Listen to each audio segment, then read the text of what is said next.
आगामी स्थानिक स्वराज्य संस्थांच्या निवडणुकीसाठी मनसेने तयारी सुरू केलेली आहे आणि या संदर्भातच पुणे शहर मनसेच्या पदाधिकाऱ्यांची काल पुण्यात बैठक देखील पार पडलेली आहे।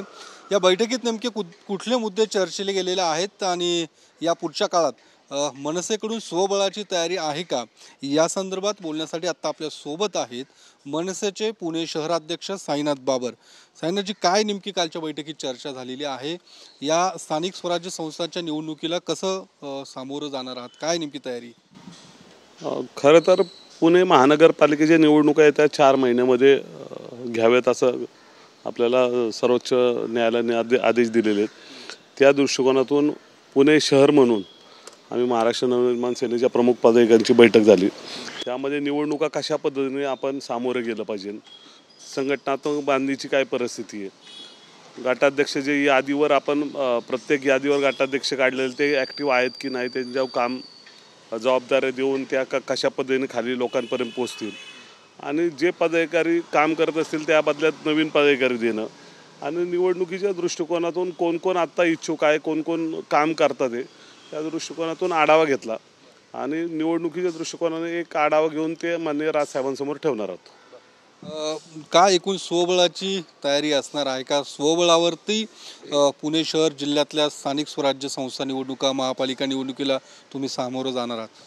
खरं तर विधानसभेच्या निवडणुका या स्वबळावर आम्ही लढलो आणि चांगलं मतदान एक सिंगल पक्ष असताना सुद्धा प्रत्येक मतदारसंघात 40,000 35,000 असे मतदान आम्हाला खरं तर झालं।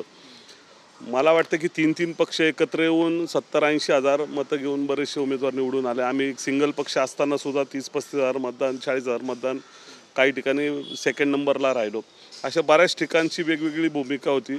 मला वाटतं की स्वबळावर माननीय राजसाहेबांनी जर आदेश दिले, खरं तर आता आमची कुठल्याही पक्षाची युती नाही आहे, आता जर आम्ही सिंगल स्वबळावर लढण्याची तयारी करतोय।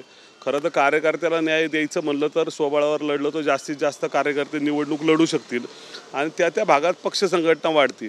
तर मला वाटतं की राजसाहेबांनी आदेश दिल्याच्यानंतर आम्ही स्वबळाच्या दृष्टिकोनातून खाली काम करतोय।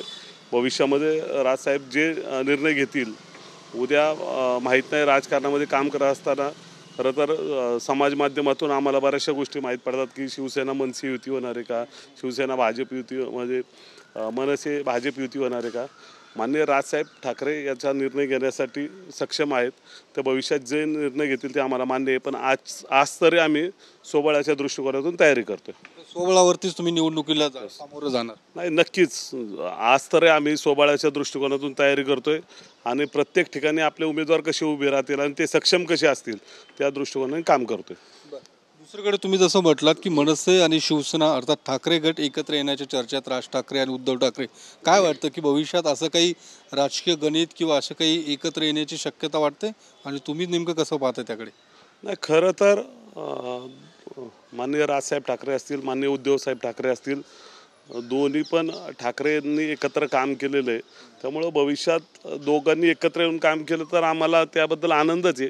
पण माननीय राजसाहेब ठाकरे जोपर्यंत त्या गोष्टीवर निर्णय घेत नाही, त्यामुळे मला वाटतं जास्त त्यावर बोलणं उचित ठरणार नाही। तर ज्या पद्धतीने पुणे शहर मनसेकडून स्वबळाची तयारी ही सुरू करण्यात आलेली आहे आणि जर स्वबळानेच या निवडणुकीला जर सामोरं गेलो तर निश्चित त्याचा फायदा होईल, असं देखील साईनाथ बाबर यांचं म्हणणं आहे। कॅमेरामन सुशांत राऊतसह योगेश बोरसे, TV9 मराठी, पुणे।